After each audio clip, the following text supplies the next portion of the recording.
Welcome everybody to CG's seminar number 231. And this is a particularly exciting webinar, because it's part of a series on racism and coloniality in global higher education. What this series is doing is exploring what global racial equality would mean for the future of higher education, and addresses challenges of decolonizing research systems and pedagogic cultures. So I'm Claire Callender, I'm Professor of Higher Education at UCL Institute of Education and also at Birkbeck, and I'm one of the Deputy Directors of CG. Today we'll be hearing from Amber Murrey and Patricia Daley from the University of Oxford, and they'll be talking about dismantling the colonial university, defiant scholarship and decolonial thought in Africa. Now, Patricia is Professor of Human Geography of Africa at the University of Oxford. She's also Vice Principal and the Helen Morag Fellow in Geography at Jesus College, Oxford. She co-founded the Oxford University Black and Minority Ethnic Staff Work Network, and previously has held posts at Dartmouth in the US and the Universities of Loughborough and Pembroke College in England. Amber has been at the School of Geography and Environment at the University of Oxford since 2018, and previously held academic posts in Cairo, Ethiopia, and the US. And she is a decolonial political geographer, ethnographer, and educator. Her research on resistance and social change in Africa is empirically grounded and integrates the political geographies of environmental and socio-political struggles with decolonial theory and resistance studies. To facilitate further discussion and the sharing of documents after the webinar has ended, we've set up a Padlet, and a link will be posted in the Zoom chat. Now, before I hand over to Patricia, who's going to speak first, and then Amber, there are a few housekeeping points that we need to mention. So the webinar is being recorded and will be posted online on the CG website in due course. A transcript of the chat function conversation will also be posted. Please keep yourselves muted unless you're asked to speak or ask a question. So there's no need to have your video on during the webinar, but please do put your camera back on if you're asking a question. We recommend using speaker view, which is a function and a button on the top of your screen, so you can more clearly see who is talking. Now, if you want to ask a question, please use the chat function and write out the question you wish to ask.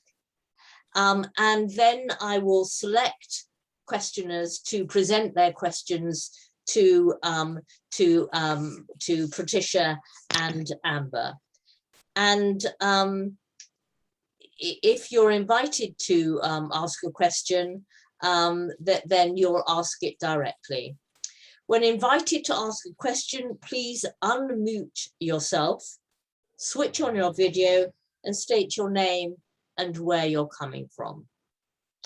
So now I'd like to pass over to Patricia for today's seminar. Thank you so much. Hello, everyone. My name is Patricia Daley, and I'm delighted to be participating in this seminar series with Amber Murrey. Many thanks to David Mills and the Center for Global Higher Education for the invitation to speak as part of this important series. We would like to thank Claire Callender for chairing the session, and Trevor and the entire team for their assistance.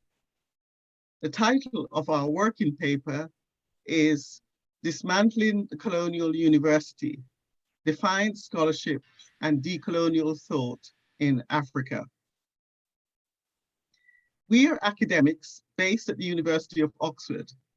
We are inheritors and students of a long tradition of African diasporic scholarship produced by guerrilla intellectuals, a term used by Walter Rodney to describe the politicization of knowledge within empire and the need, therefore, for academics to struggle to transform the academy within their own orbit, not to gain legitimacy, but to occupy the terrain in order to free the whole structure. Those academics who have inspired this paper work to unsettle and displace the hegemony of European epistemological traditions and produce what we term defiant scholarship, a form of scholarship that seeks to work against and outside of colonial grammars and prevailing registers. Drawing from Walter Mignolo's epistemic disobedience, defiant scholarship cultivates those ways of thinking and those practices of thinking that are external to, in opposition to, and unconventional to the coloniality of knowledge. Our argument is that defiance can be a tool to dismantle coloniality in African geographies, as well as to contribute to ruptures within the colonial university. This collaborative paper emerges from a larger ongoing project on the potentials of and for defiant scholarship in Africa, including a co-authored book, which is coming out next year with Pluto Press, titled Decolonizing Development Studies, Disobedient Pedagogies for Decolonial Futures. In articulating the need for defiant scholarship, we first critique some of the colonial logics that persist in the contemporary study of African geographies. Colonial persistence is revealed in the historical foundations of the university in African countries, including the political pressures for positivist study within imperial and neo-imperial contexts, in which socioeconomic domination occurs through the deliberate weakening of sovereignty. This means that the continent continues to be interpreted by Western institutions as a place for data extraction, a place for empiricism rather than theorization. As Adam Branch says, a place for, quote, problem-solving research grants, a place for artificial collaborations driven by external priorities and external funders. As we will discuss, colonial persistence is further revealed in how Africa is situated within other bodies of thought, including in the erasures of the functions of racialization, including whiteness, in scholarship on African societies, within our discipline of human geography, but also beyond it. Colonial persistence is revealed in the marginalization of Africa within human geography, and this is particularly so beyond Southern Africa. This is a phenomenon that has been identified by scholars for some time, for example, in the scholarship of Garth Meyer.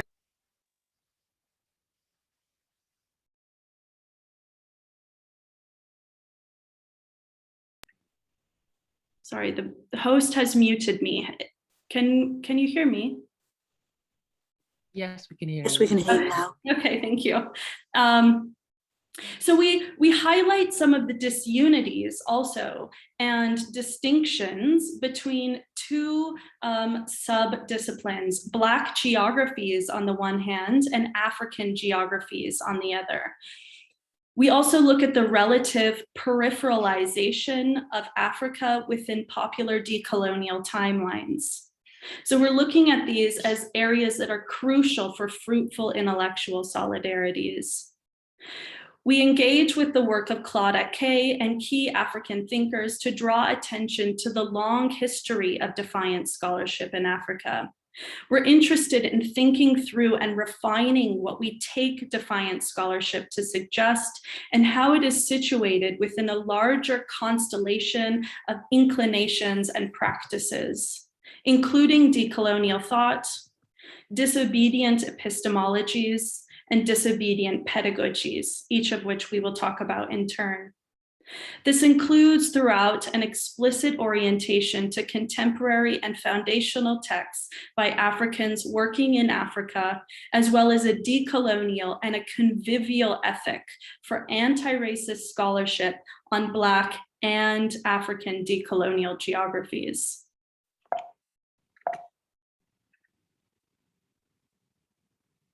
Existence of colonial logics in Africa.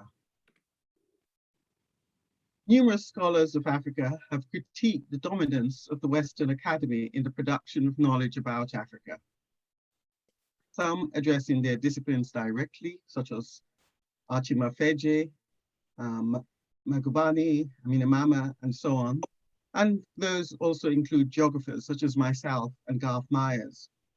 In many of the countries where we have worked, including Tanzania, Burundi, and Cameroon, colonial powers established the first modern universities, modeled on those in the metropoles.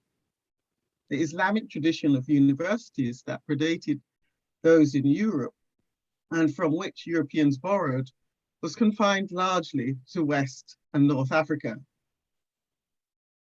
The Malawian scholar Tiambe Zeleza argues that as contemporary African universities evolve beyond their Eurocentric origins, remnants of the colonial library remain, their influence reinforced by the persistence of European ontologies and epistemologies in defining the transition from colonial to developing societies.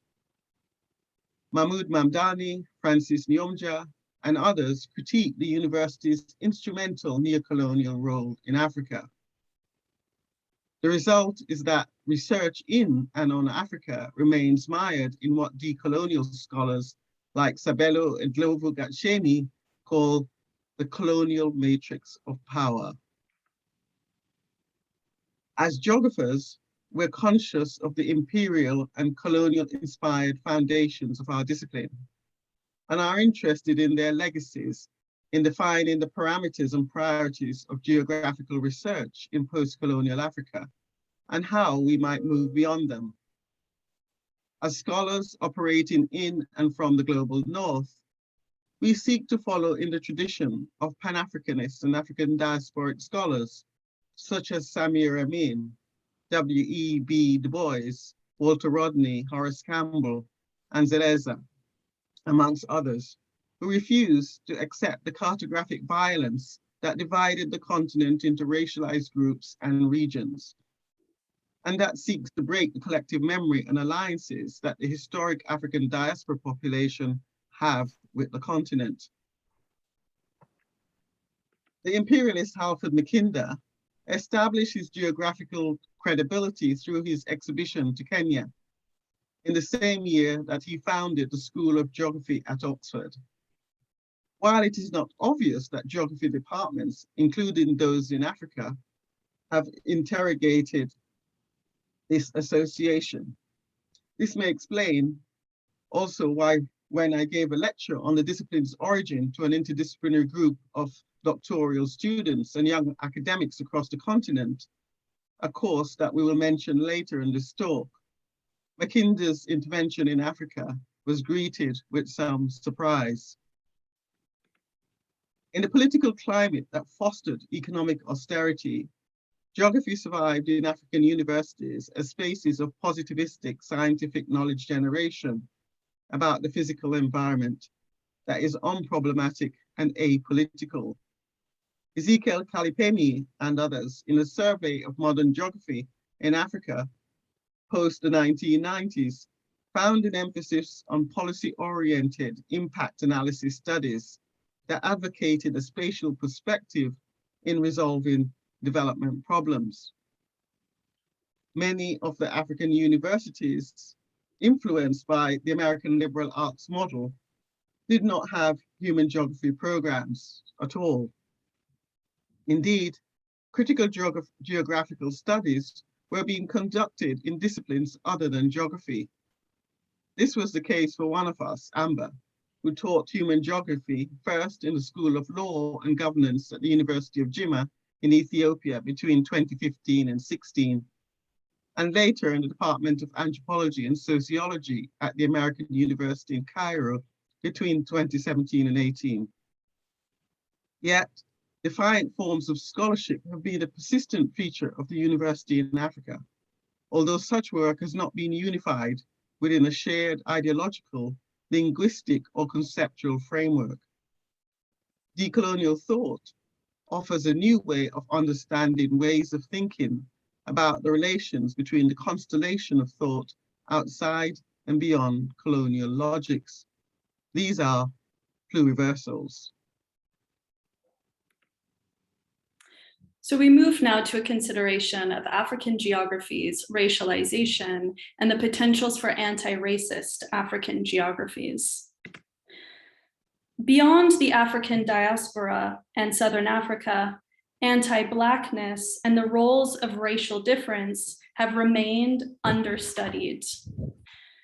In The Predicament of Blackness, Post-Colonial Ghana, and the Politics of Race, Jemima Pierre argues that global anti-Black racism has structured knowledge about Africa, including by erasing the ways in which race impacts scholarly understandings of Africa, both epistemologically and politically.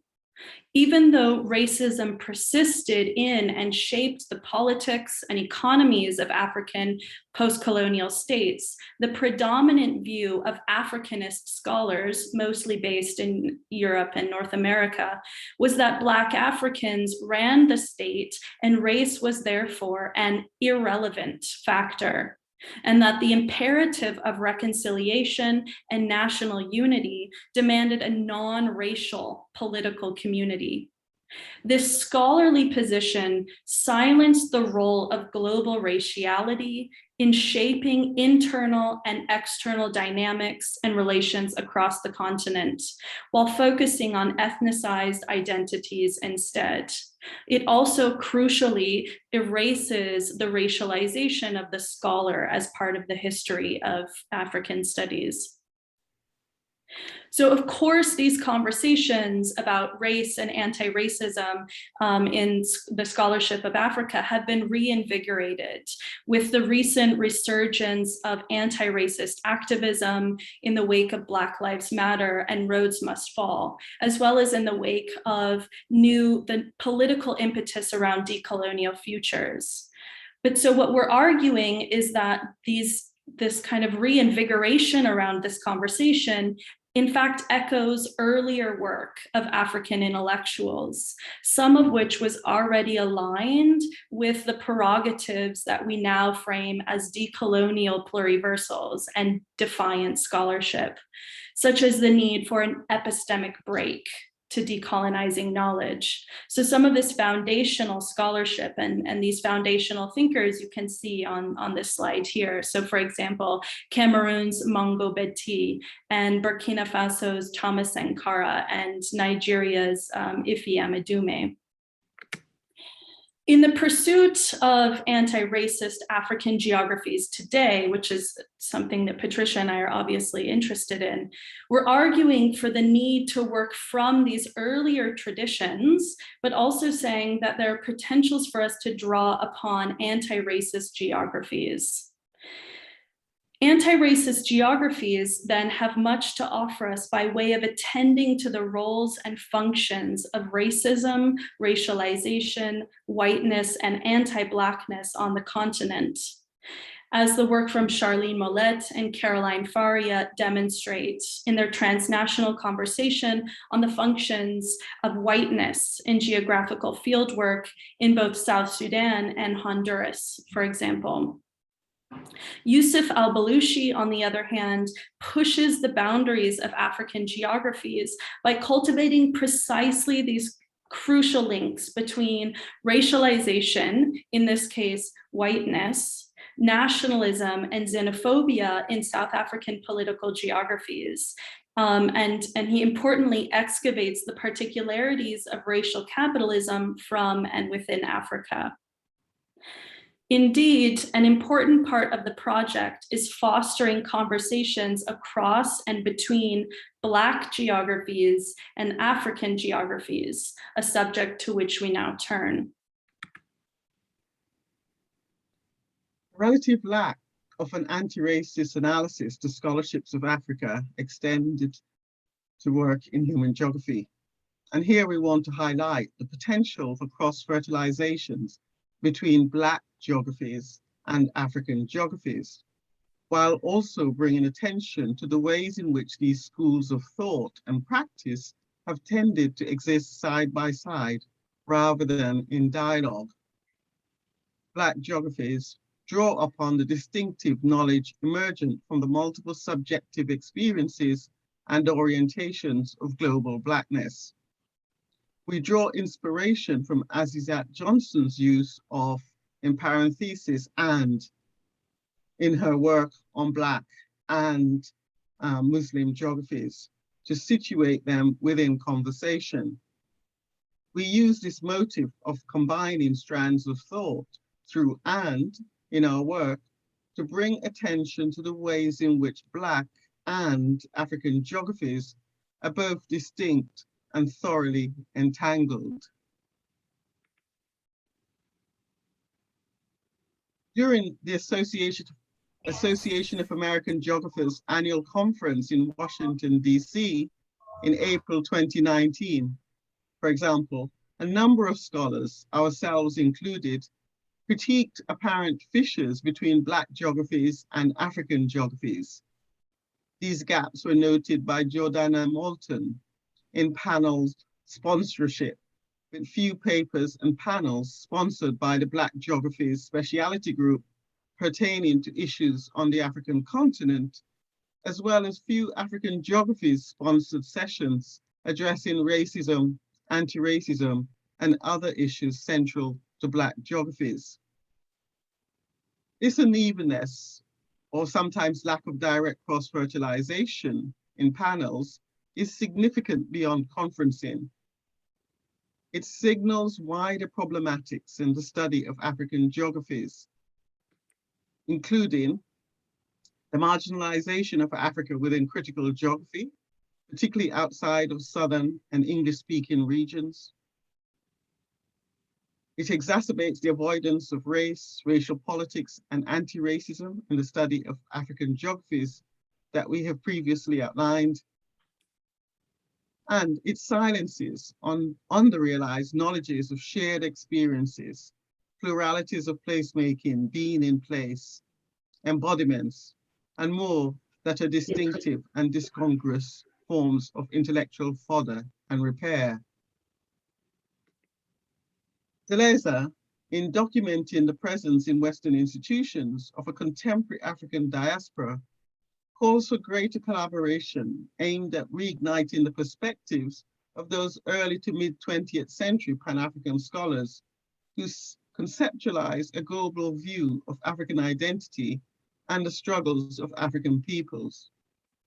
Whilst acknowledging the significant contribution of scholars working within the Black Atlantic tradition, Zeleza argues that Paul Gilroy's Black Atlantic is a form of Pan-Africanism that is largely confined to celebrating the creativity and construction of new cultures among the diaspora communities in the Anglophone world of the United States and Britain, excluding Africa. We heed and extend Zeleza's intellectual argument by emphasizing the potentials for important conversations between Black and African geographies and geographers. We now turn to our concept of defiant scholarship and defiant geographies. Defiant scholarship emerges from the epistemic disobedience outlined within Mignolo's articulation of the project of, quote, epistemic disobedience. which calls for a delinking of, quote, spatial paradigmatic breaks of epistemic disobedience from colonial logics and epistemes. Epistemic disobedience in this way includes those forms of thinking that are not legitimized and which do not seek legitimization by or through the logics of dominant epistemic lenses like coloniality, modernity, capital. Epistemic disobedience entails breaking from, delinking, and defiance. So we work from this understanding of epistemic disobedience to offer defiant scholarship as working against the canon in our teaching, in our learning, and in our practices, as we actively engage with ideas deemed dangerous by and for the modernity coloniality couplet. Defiant scholarship, then, is the pursuit of scholarly activity in the name of epistemic disobedience and epistemic justice. At once an orientation, a counter methodology, and a pedagogical praxis, defiant scholarship responds to the call to do research, to do science differently. Knowingly provocative, it is also a project knowingly situated within the colonial university, all the while attuned to decolonial futures, decolonial presence, and decolonial aspirations. We understand defiance to be a grounding orientation, a resource and a reminder rooted in solidarities and careful and generous conviviality. Defiant scholarship challenges the precepts of white racism that seek to exclude, marginalize, make visible, and wipe out Black lives beyond their subjection as alienated labor. The work of Nigerian scholar Claude Ake stands as a strong example of the sort of defiant scholarship we seek to work towards, especially his text, Social Science as Imperialism, which was first published in 1979. Ake's thesis is that with the exception of the Marxist tradition, Western social science scholarship on developing countries is imperialism. He gives three reasons. First, because it foists, or at any rate attempts to foist on developing countries, capitalist values, capitalist institutions, and capitalist development. Second, it focuses social science analysis on how to make the developing countries more like the West. And thirdly, it propagates mystification and modes of thought and action which serve the interest of capitalism and imperialism. Ake then substantiates his thesis using his discipline of political science, especially the theory of political development, but he also engages with sociology. He outlines the methodological and ideological bias of Western social science, its Eurocentric teleologicalism, which he argues impregnated all scholarship on the Third World, and the equation of the ideal society to reality. That is, contemporary Western society as the best possible historical society, thus equating what ought to be with what is. Ake contends that this conservative bias in Western social science means that Western society is seen as only requiring minor adjustments rather than substantive change to make them better. With the capitalist bias focusing research there on the atomistic character of society, individualism, and self-interested behavior regulated by the state. Ake criticizes the ways in which quantification is used to limit analysis to specific factors that will deliver the desired results. Technicism, he argues, serves imperialism by obscuring the fact that imperialism is the cause of underdevelopment. The education system in Africa, reflects the desire, he argues, to have an elite that subscribes to ideologies of capitalism.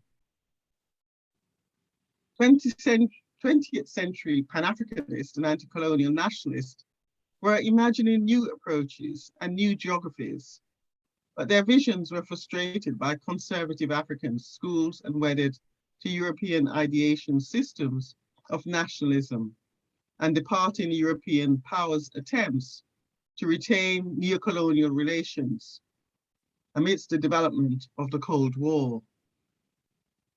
Adom Getachews' world making after empire, the rise and fall of self-determination, documents the visions of new globality and international and economic justice proposed by global South states up to the 1970s, and their decline with the rise of neoliberalism. Getachew argues that the anti-colonial nationalists in Africa were aware of how colonial racial domination reverberated in the international sphere, and that the problem of empire was not just about the transformation of domestic politics, but also international politics. Defiance scholarship is an ethos and not a fixed rubric or traveling model. Hustling and adapting new strategies and maneuvers in real time to ever flexible but also segmented forms of coloniality. This is because colonial logics are multiple and dexterous, frequently reassembling, fatiguing, misappropriating, and rebordering in the face of resistance. This is what the South African anthropologist Nokuthula Habangani calls the, quote, studied ignorance and politricking of imperial designs. In the Western University, we have witnessed a resurgence in the visibility of race science and the attack on critical race theory. Although relatively small in number, colonial apologists frequently hold positions of privilege and power in the world's leading institutions. Defiant scholarship attends to the ways in which coloniality affects forms of distortion, denial, negation, rejection, and assassination of decolonial world senses and anti-imperial and anti-racist knowledges. We center the political and ethical stakes embedded within our scholarly practices. And by scholarly practices, we're opening the discussion up beyond our written or our spoken words to denote also our wider practices that mantle colonial institutions. Defiant scholarship captures the need for active transgression beyond content, beyond subject matter, to the core of our practices in and out of the university. Lewis Gordon reminds us that it is the, quote, mundane, often boring features of instrumental activity in which political change or stability reside. Teaching is an important aspect of defiant scholarship. In a different context, Diane Gillespie draws upon the term disobedient pedagogy to refer to a, quote, willingness to teach the wrong students at the wrong place. And we might expand upon that to include the willingness to teach the wrong students the wrong content through the wrong pedagogical praxis in the wrong place. So in May, I joined two of my beloved friends and colleagues, Nokuthula Habangani, whose work I referenced in a previous slide, who's an anthropologist at UNISA, and Steve Puddick, who's at the Department of Education here at Oxford. And we collectively taught this 7-week course for 30 PhD students in the social sciences, at 15 at Oxford and 15 across the African continent. The course was titled Decolonizing Research Methodologies, and in it we explored what it might mean to teach as a form of becoming, without a telos, but rather as a cyclical co-presencing. I'm really proud that some of our students are on this call, and I'm excited that I'm going to share now with you a brief video glimpse of that experience.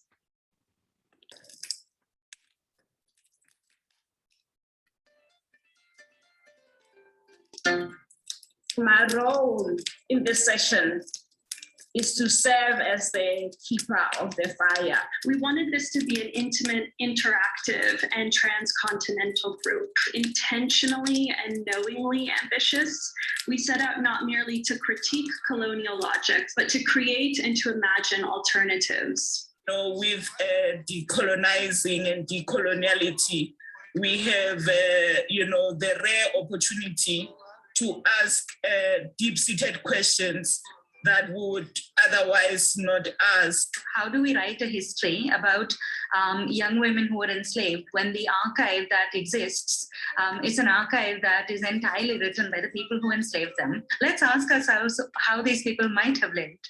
Until we're proud of who we are and carry the names that we're given by our families, that we're never going to get respect. There are articles that show evidence that non-whites do not get cited as much as whites do. Research is the dirtiest word for an Indigenous person. And why it's important to be the keeper of all the fires is because we are honoring the primary African philosophy of I am because you are.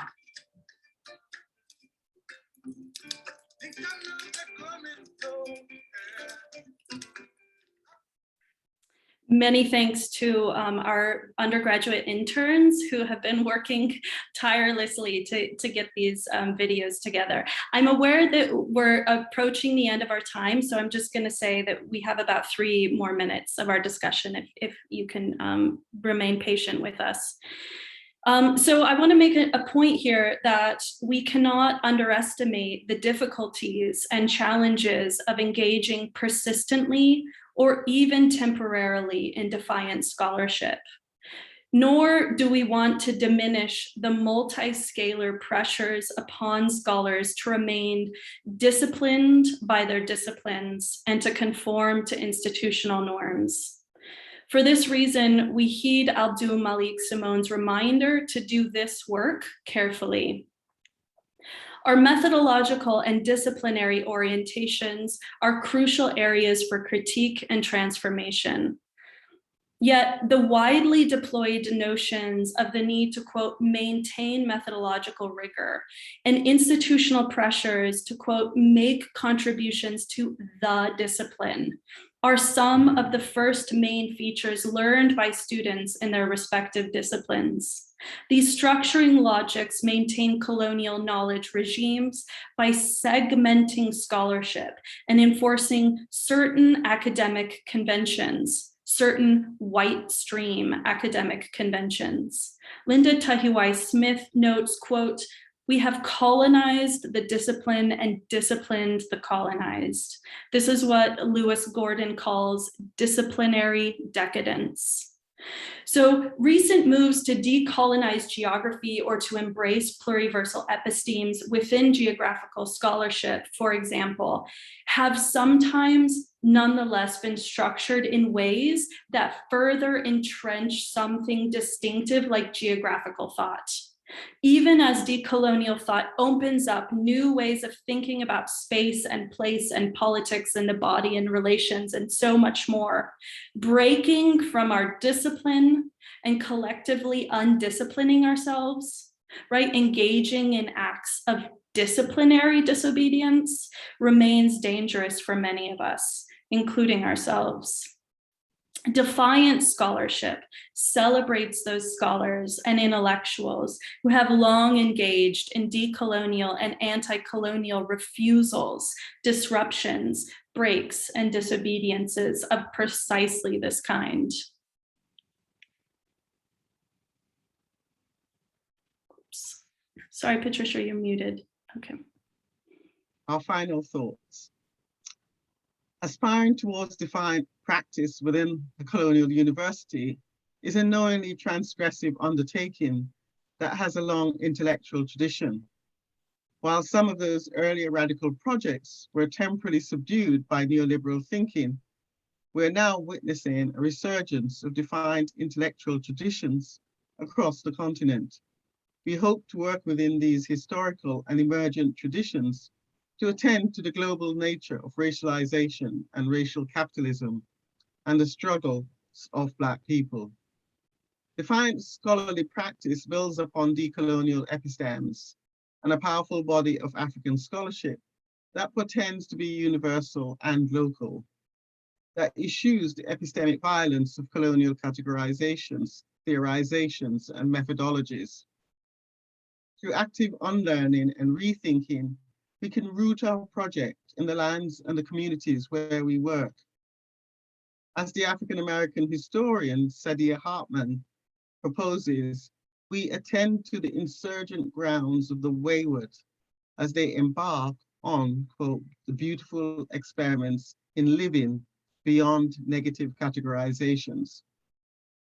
The struggle for defiant scholarship and a break with existing paradigms and systems of authoritative control continues beyond the colonial wound. Elsewhere, I assert the need for the university as a site of reparative justice, arguing that we must, quote, acknowledge the right of young people to question, to fight, to heal, and to seek transformation, and that starting the process of decolonizing the university would acknowledge this harm of the colonial past as well as its present. Thank you for your time, and we look forward to your comments. Thank you. Well, thank you very much. That is an absolutely fascinating talk and a highly challenging one as well.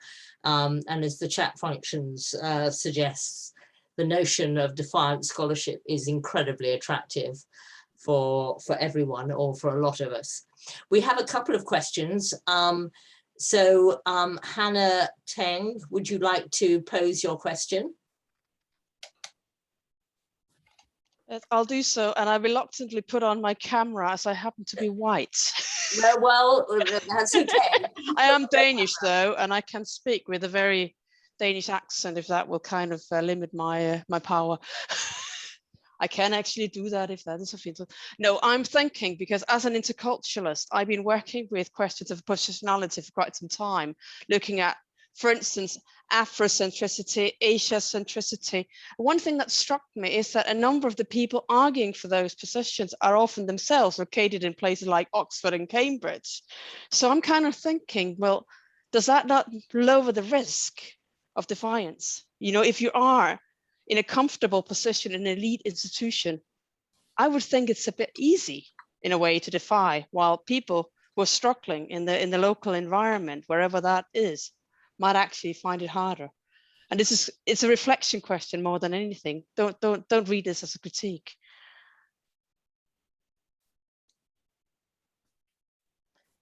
Solomon. Claire, are we taking multiple questions, or did you want to? Yes, it's just trying to keep up with the questions. They've been slow to come in, but now they're coming in. So if we have Solomon, that would be great if you could answer the next question. All right, thank you very much. I really enjoyed it. Yeah, so deeply inspiring, and thank you very much, both of you, the presenters. Yeah, I love the word defense. You know, it's my DNA because I'm an Ethiopian. Okay, that is a big factor. I was just thinking, to what extent would this be possible to promote and to push the idea of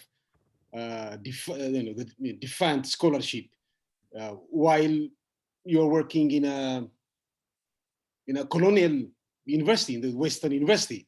Do you, I was just thinking, have you ever thought about building a wider, platform, probably a global one, where we can promote these ideas? There are so many defiant scholars in many parts of Africa, in many parts of the West too, but we don't know each other.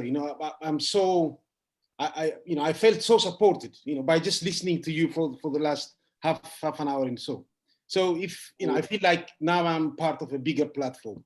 Can we, is there any way we can broadens this and puts it in a very firm, kind of platform so that we can push it forward. I'm so excited. I just want to hear what your thoughts are on this. Thank you. Right. Emma, would you like to ask your next question, the next question? Yes, thank you very much. My name is Emma Muema from the University of South Carolina.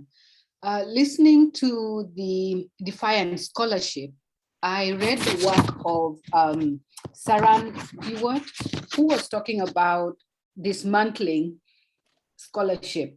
And I was thinking, listening to the presentation, how do we dismantle the master's house using the master's strategies? Because we are in the master's house, but we need to dismantle, and to be defiant, we must come up with our own strategies. What are those strategies? How can we make a difference? Because looking at scholarship, the teacher must be key in unraveling the history, so that then whatever knowledge or how we are imparting knowledge, we change the strategies. And that's the only way we can be defiant. Maybe I would like to hear your thoughts on how this defiant scholarship can become the pedagogy of liberation. Thank you.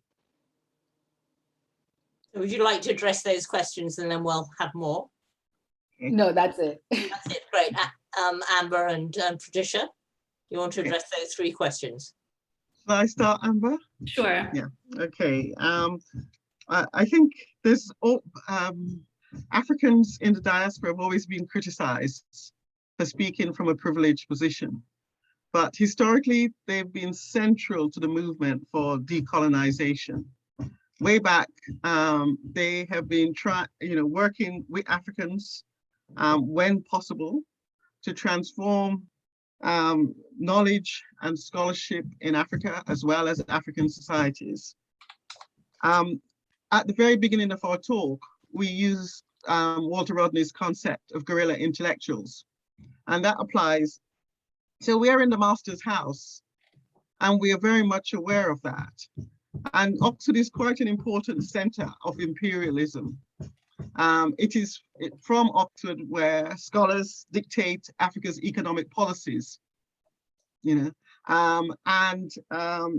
which has had considerable impact. Structural adjustment was one of the main advocates or architects of structural adjustment, was based at the University of Oxford, right? So we need to intervene here as well as in other places where Black people are suffering from forms of racialization and economic exploitation. So I don't see an issue with where we're located. It depends on what our mission is, and it depends on how we engage with people. Yes, it is easier to do it from here, but we are still vulnerable. We're vulnerable to the presets of what people understand as knowledge and what constitutes legitimate knowledge. And if we work outside of that frame, we will not necessarily get the promotion that we deserve or the accolades that we deserve within Western Academy, right? But we're not risking our lives, and we're very much aware of that in some contexts, it is difficult to do what we term defiant scholarship, because you're then forced right up against the coercive arm of a state, and sometimes a very powerful and threatening state. I think the other thing about being in the master's house, if you want to do defiant scholarship, you have to remain grounded. You have to, Walter Rodney talks about groundings, right, with his brothers, right? You have to develop community links in order to remain effective, in order to think about new ways and new ways of understanding particular problems. I always say to my students, think about Black people and Black intellectuals. Many of them are not in universities, right? but they come up with concepts and understandings, right, that clearly help to explain the conditions in which they exist, right? And it's those concepts and understandings, some of them become mainstream, right? You know, think about the concept of intersectionality, right? And how it's become mainstream. And it was developed to understand for a particular context, right? And so there, you know, those, you know, it's the creativity of marginalized and excluded communities is immense, because that creativity is about survival, right? So being in the community, operating in a non-hierarchical way is also very important. So when we talk about unlearning to learn, it means you go in not as a teacher with all sort of masculinist colonial assumptions that have been put in place about teacher-pupil relation, right? You go in as a pupil, you go in to learn and to work with people and to learn from them. And that's the difference. I could go on forever, so I'm perhaps say. No, just briefly, because I would love to have more questions. These are amazing. Thank you so much for the comments. And Solomon, thank you for the energy in particular. Please send me an email, or, you know, let's connect, because we have so many projects ongoing. Just very briefly, because Patricia has already responded in a way. I think Hene's question about positionality, I just want to say, you know, that we, in all of our teaching, in all of our publications, what we're arguing for is a defiance in which we are located in the places where we're teaching and we're researching. And so Patricia and I are both acutely aware of the histories of our university and are very motivated to rethink and to embolden our students and to embolden our collaborators to think against our university as particularly egregious in examples of the colonial university. But that doesn't mean that therefore, you know, we should just engage perpetually in the project of navel gazing, because that's also counterproductive to the project of defiant scholarship. And so I think we have to, at a certain point, also move beyond, like have the confidence to move beyond our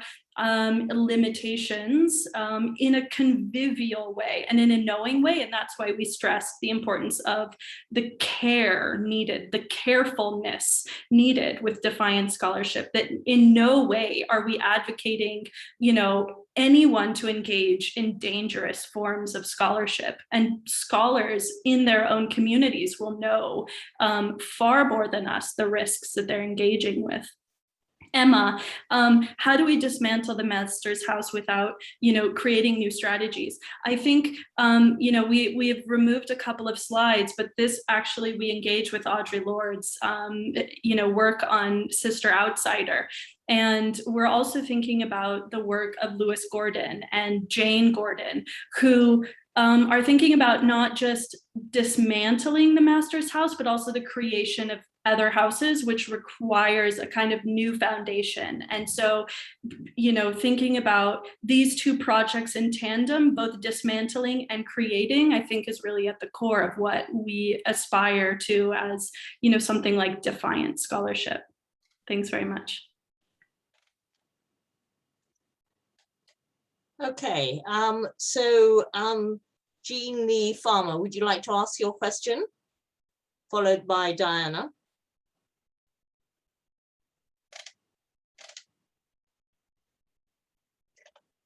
No?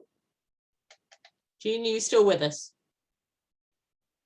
You had several comments. Would you like to answer your question? Okay. Her microphone is not working. So.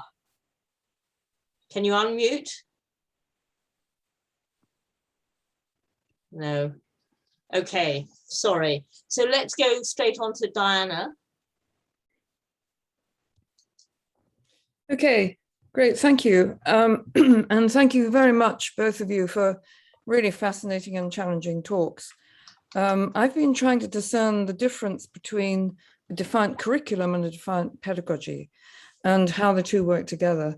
And quite a lot of what you talked about, I think, is that we must teach different things in the curriculum that derive from other ecologies of knowledge and be open to the way in which there are other ways of thinking about this kind of area of the curriculum, for example. But then pedagogy doesn't necessarily follow curriculum. It is, I mean, it's traditionally it's always transmitted whatever the curriculum is, but of course, much more recently, we've turned towards the pedagogies which are much more about active learning, about experiential learning, critical thinking, collaborative learning, and so on.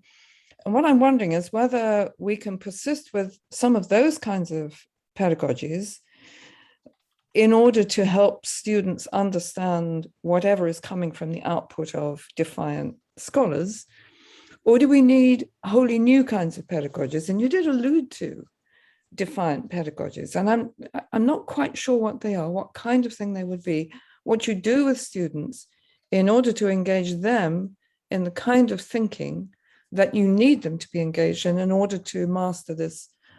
Well, of course, master is an interesting word there, isn't it? I mean, what we all have to do in education is bring people towards whatever we think the assessment is. And we haven't talked about assessment. Okay, so I better stop there and see what you make of that. It's where are we with curriculum and pedagogy? Okay, and the next question, Adila Shafi, would you like to ask your question?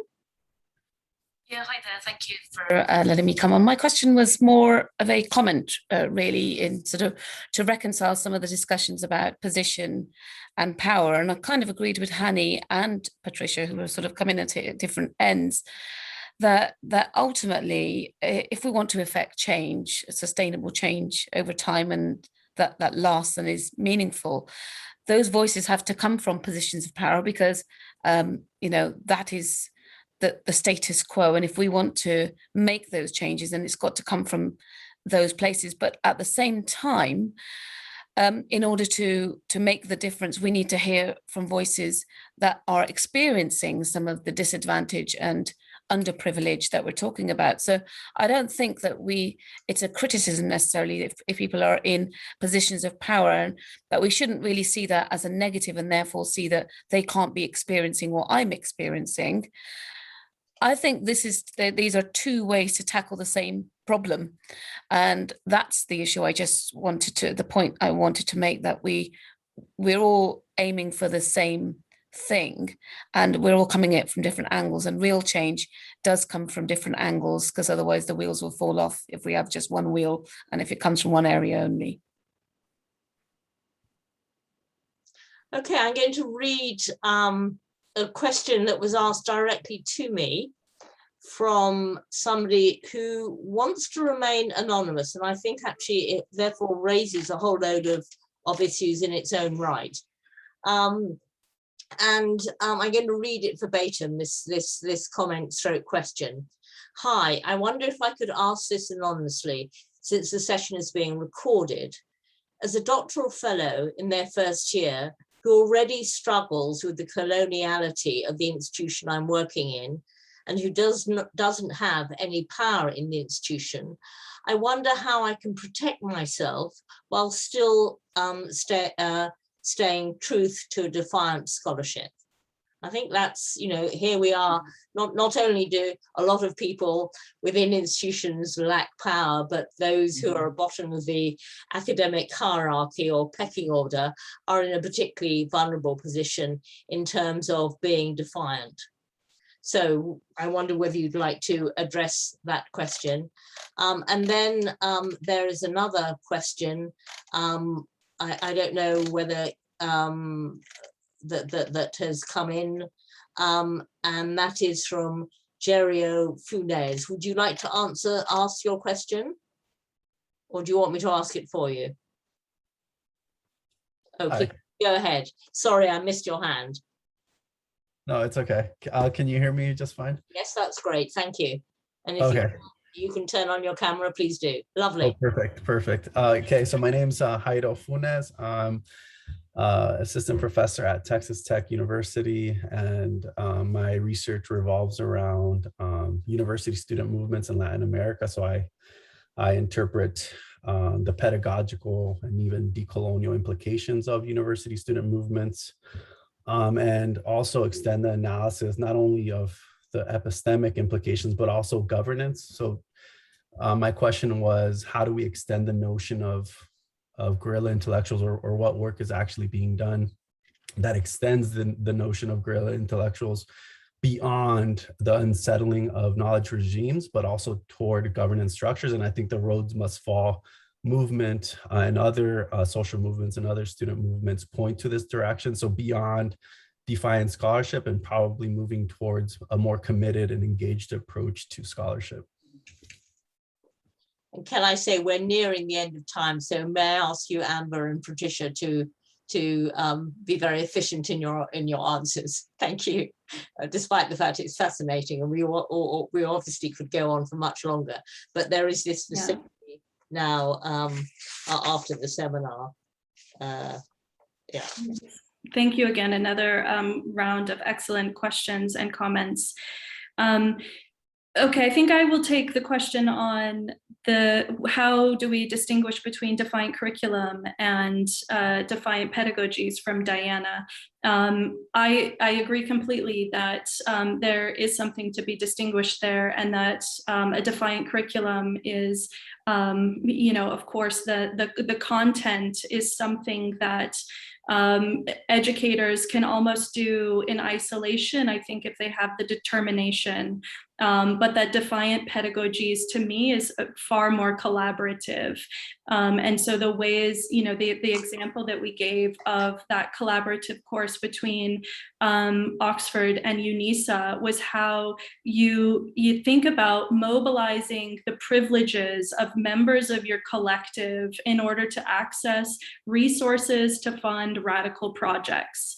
And to do that also within mobilizing all of the pomp and circumstance of the university and its privilege, but do it outside of its walls. And this course really allowed us to do that.